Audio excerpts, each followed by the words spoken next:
Hi, this is Polly, and today in this video we're going to talk about the old do it scared method, right? Or that advice that we give, and I've given, and I've lived as if. And we're going to talk about whether we should still be doing that and why it may not be the best answer. So, first, I want to set a little foundation of like where do it scared comes from and why, it keeps us from our fears keep us from doing what we want to get up to in life, like living our dream life or taking chances or anything that lives outside of our comfort zone, so to speak. So, um, you know, that feeling of fear, one thing I want to just like set a context for is I loved this video I watched from Bashar. I don't know if you know him, but he talks about how we're all one energy. And we are. Like, we're just pure positive energy flowing through.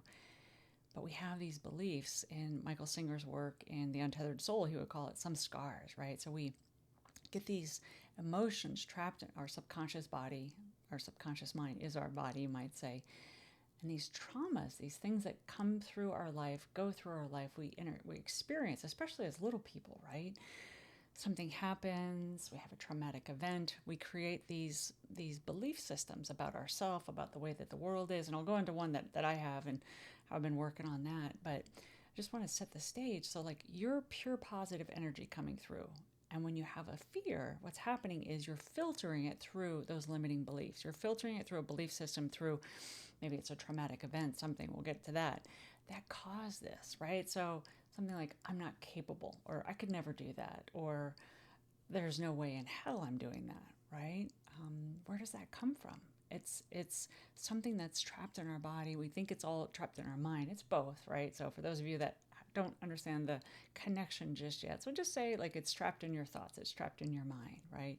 We have these limiting beliefs. So, doing it scared is one tool, and I've definitely used this. I've given this as advice, and I live from that, right? So, for example, right now, I'm about to hike Mount Whitney, the tallest mountain in the continental United States, 14,500 feet, and I only found out about it 3 weeks ago. So a little scary, people die on it, whatever, right? So it's a big undertaking. And at first, I was like freaked out, like, oh my God, can I do it? And then I have great people around me, and they said, of course you could do it. You should do it. Still scared doing it anyway, right? Because I'm training, I'm preparing myself.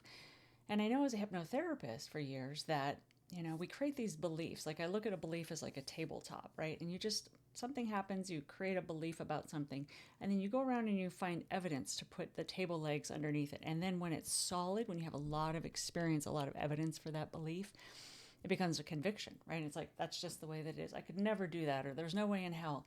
And it ekes out all possibility. Like, nothing else becomes possible. That belief gets trapped. Like, that's the way that I am, especially if it's an identity belief. So I think the doing it scared model, that way of going about it, is just like, I'm just going to knock the legs out from underneath it. Like, you know what? I've done things like it, and da, da, da. And so we do it with the fear inside of our body, and by going through it, oftentimes I would say I've had lots of experience. So, doing Mount Whitney, I've done other challenges, physical challenges. My first Spartan race, my first, triathlon. I did Ironman. It was like, holy hell, right? I've done things like I remember I bought my motorhome, my beautiful 32-foot motorhome, like not on a whim. Like, I went with intention and shopping, but I had never driven a motorhome and I'd never owned one. And it was like, people were like, how do you drive that thing, right? I was just like, I want one. Like, I'll figure it out, right? Doing it fearful. The first time I drove it, was I scared? Heck yeah. And something happened. I was like, oh crap, right? But doing it anyway. So, and the other thing is, like, I think one of the most things that's helped me create that resilience, that belief, like, you know what? Charge on through. Like, I just knock those legs out of all kinds of belief, is travel. Like, there is nothing like a little bit or a lot of bit of international travel to just show you, like, you're not always in control of things, like the way you think things are going to go. And you know what? You work your way through it, right? It could be messy, it could be yucky, it could be not as you had planned, but you get through it, right? Or I've gotten through it. And so those experiences, this history that I have of like, well, I may believe that I can't do it, but you know what? There's other things that I didn't think that I could do before. And guess what? I survived and I'm okay, right? So that's the like, do it scared model. And that's like totally cool. Like, that's one way of getting through it. And then if you study the work of Dr. Gabor Maté, and I love his work, oh my God, he's amazing. So he's really, bringing presence to the world of psychology about the traumas that we experience, little traumas, big traumas, little t, big T traumas, and how things, emotions, experiences get trapped in our body, right? We have an experience and we get triggered by something and we make something up, right? And that becomes a belief about the way that people are, we are, the world is, whatever it is. And then we live as if it's true. And I'll just give you an example. So something I've been discovering for myself is I have this old belief that it literally came from being a little girl. I mean, how many, children have this experience?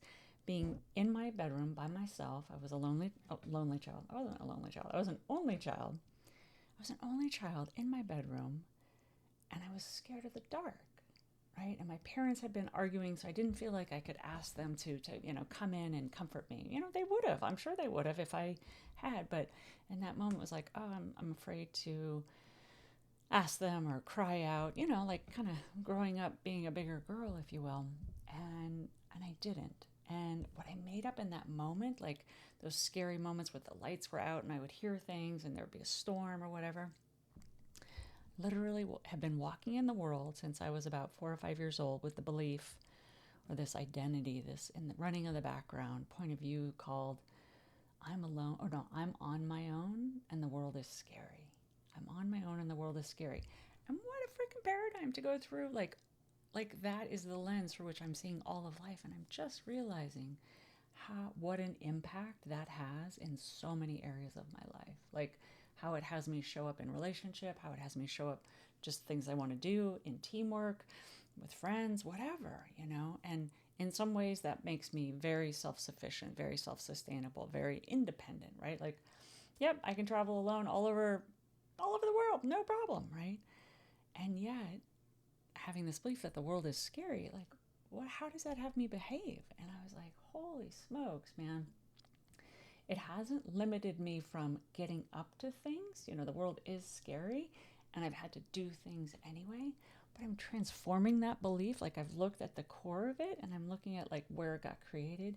And this is the work Dr. Gabor Maté says is, it's addressing the root cause, right? So like we can say like, oh, I've got this limiting belief, like I'm afraid of doing that, right? But we don't really do the work to go inside, whether you do Byron Katie's work or Dr. Gabor Maté. It's just, being with yourself in stillness and silence and giving yourself that compassion in, IFS or family systems, they would say, taking care of your little one, your inner child, whatever. Like, I just look at it as like, it's a mind. There's networks up there. There's no little girl literally inside of me, but whatever works for you. But we do have those things that get trapped. That little mind made up something, got trapped in my neurosynapses long time ago, and I'm living as if that's true. And so I'm upgrading that, right? And I'm taking a look at like, yeah, it was completely natural for a little 4-year-old girl alone in her bedroom, afraid of the dark, to think that the world is scary, right? To think she's on her own, right? She couldn't cry out for help because she was afraid her parents were fighting and that would upset them. But to live my whole life that way, hello, gotta upgrade this. So my new adopted belief is, man, I'm connected to everything. Not I'm on my own. I'm connected to everything, which I know to be true in bigger dimensions than just like people, right? Like relationships, but like energy wise, like I am connected to everything. We are connected to each other. And the world isn't scary. What if like the belief is the world is friendly and generous? Oh my God, how would I be? I was like, today I'm taking on being friendly and generous because the world is friendly and generous and I want to meet it where it's at. And I was like, so huge things are opening up. So I just want to say, if you just hard charge against, and you can do that. Like, okay, it can work and it still works for me. Just doing it anyway, right? Feel the fear and do it anyway. Do it scared, right? But it's probably pointing to something. His teachings, Dr. Gabor Maté's teachings, talk about our limiting beliefs are a defense mechanism that we got created in response to that past trauma or a painful childhood experience or something that happens, right? And it's just a thought, right? It's something that I made up decades ago, like in a whole other body, like really, really young. but it's pointing to an old wound, as something that I'm living as if it's true right now, and it's not. And it's about upgrading, right? And so, I would say in your mind, these neural networks and these memories, they're all up there in that beautiful mind of ours, or that brain, and it's about upgrading that. And like a computer, we have to upgrade the operating system, right? Like, gotta keep it fresh, keep it pressed. It gets those old programs, those old things that you want to die off, like clean that out. So it's not just always force and action, like doing it scared, right? But you might want to also, maybe that and or look at the old wound, like really like go into the core wound, because guess what? Doing it scared, it's always going to be there. Like, do you want to have your nervous system kind of fighting against that underlying fear, or do you want to like replace that underlying conversation, that underlying belief, that like where that's coming from, right? I would say so. So it's acknowledging that that belief made sense at the time when I was a child, right? When you were a child, something happened, make something up. But, now it's time to, when you do the work, address that, because where else is it showing up? It might show up with something as ginormous for me as like Mount Whitney, but where else is it holding me back?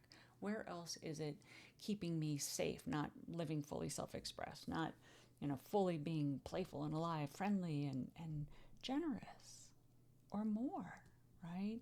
So both tools can be absolutely, you can use both, I guess is what I want to say. So it's not one or the other, or don't do things, don't get up to them scared. And sometimes, like doing that inner work, like that takes processes and, professionals to help you get to that if you're not familiar with, doing this inner transformative work. So bring both together, right? So use your action muscle, right? Like do it scared, sure, challenge the belief in the present moment and like hard charge it, knock out the legs under some of those old rickety beliefs that need to disappear and die off, right? And also look at, wow, I wonder what's there for me, right? Using compassionate inquiry is one of the methods, right? Whether it's Byron Katie, Dr. Gabor Maté, it's like helping heal that old wound, making it okay, and like leaving it in the past, not keeping it present like it's a way of being and living from, right?